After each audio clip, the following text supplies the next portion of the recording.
Oke, jadi di sini gue mau ceritain pengalaman gue tentang bulan Ramadan. Nah, pengalaman yang gue mau ceritain yaitu tentang puasa. Nah, sekitar 2 tahun yang lalu pas gue kelas 5 atau kelas 4, gue keinget lah. Pas gue mau jalan-jalan sama teman gue, ada motor kenceng banget. Gue nggak tahu kenapa. Tiba-tiba dia tuh berhenti langsung. Gue kayak gini. Lo sepedaan jangan di tengah jalan dong, Dek. Ini berlangsung selama beberapa menit, dan setelah beberapa menit dia pun pergi. Karena dia ngoceh terus dari tadi, cuaca lagi panas, pakai banget, plus kejebak macet. 30 menit simulasi neraka. Akhirnya gue bisa pulang. Nah, kenalin, ada satu temen gue, sebut aja namanya Iblis. Soalnya kelakuannya emang kayak iblis. Soalnya tuh ya, sebelum kita pulang, gua kan diajak ke musola ya, buat istirahat sebentar. Nah, di musola itu ada minuman di gelas. Nah, si iblis nih ngajak gua minum. Nah, awalnya gua nolak gitu. Tapi setelah beberapa ajakan, gua haus juga. Boleh lah ya. Nah, di sini gue pun melakukan perbuatan membatalkan puasa secara sengaja dan sadar. Pasti kalian tahu lah ya. Nah, setelah gue minum, temen gue ternyata nggak ngeminum airnya. Terus dia keluar dan ngaputain airnya. Gue di situ shock banget, parah. Gue merasa dibodohi sih. Gue punya cerita lagi. Ini tentang tarawih. Lebih tepatnya abis tarawih sih.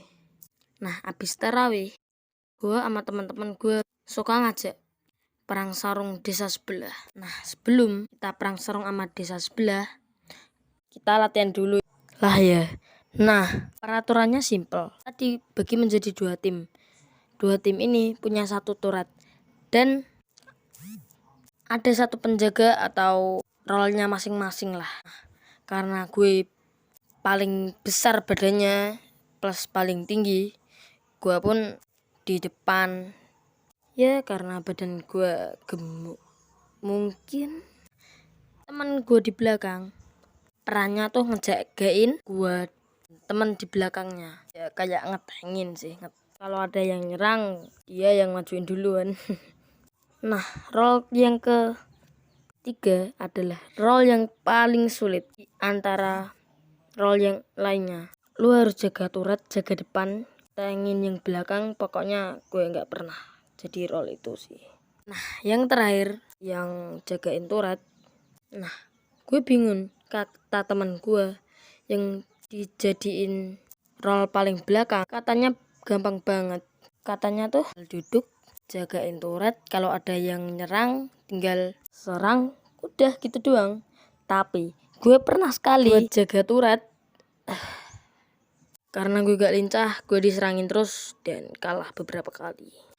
Karena peran yang paling belakang katanya buat ngejaga turret biar gak hancur sama musuhnya. Mungkin kalian bertanya, apa jagain turret?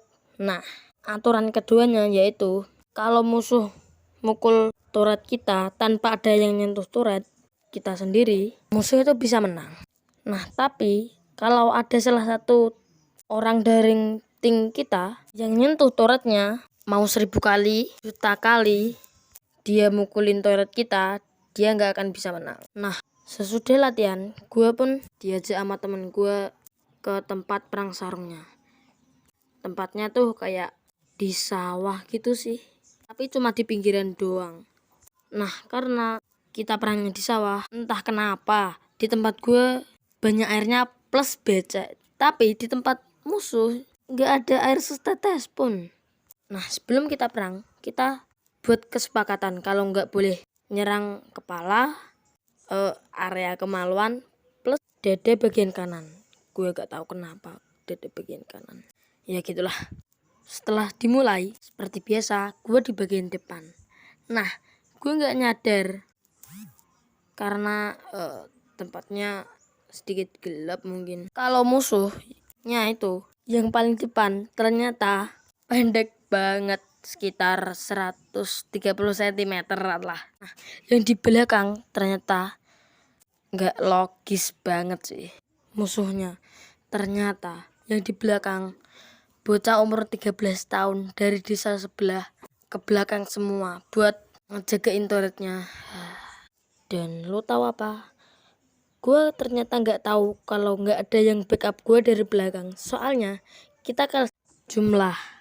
Tapi entah dari mana dua hewan, entah kesamaan dari mana. Dan lo tahu hewan itu adalah kecoak dan kelabang. Habis itu karena kita udah kekepung dan nggak mungkin buat menang, setelah ada dua hewan itu tuh musuhnya langsung mundur.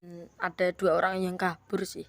Dan pas musuhnya lengah, gue pun nyerang musuh pakai tangan. Gue tahu kalau itu curang, tapi 2 minggu yang lalu pas kita perang sarung, gue juga pernah diserang pakai batu. Dan sekarang saatnya buat balas dendam. Nah, setelah gue nyerang musuhnya dan dia jatuh, temen gue nyerang turret musuh tanpa ada yang megang turretnya, dan kita pun menang. Dan udah itu doang yang mau gue omongin. Dan selamat Hari Raya Idul Fitri. Mohon maaf lahir dan batin, walaupun sedikit telat.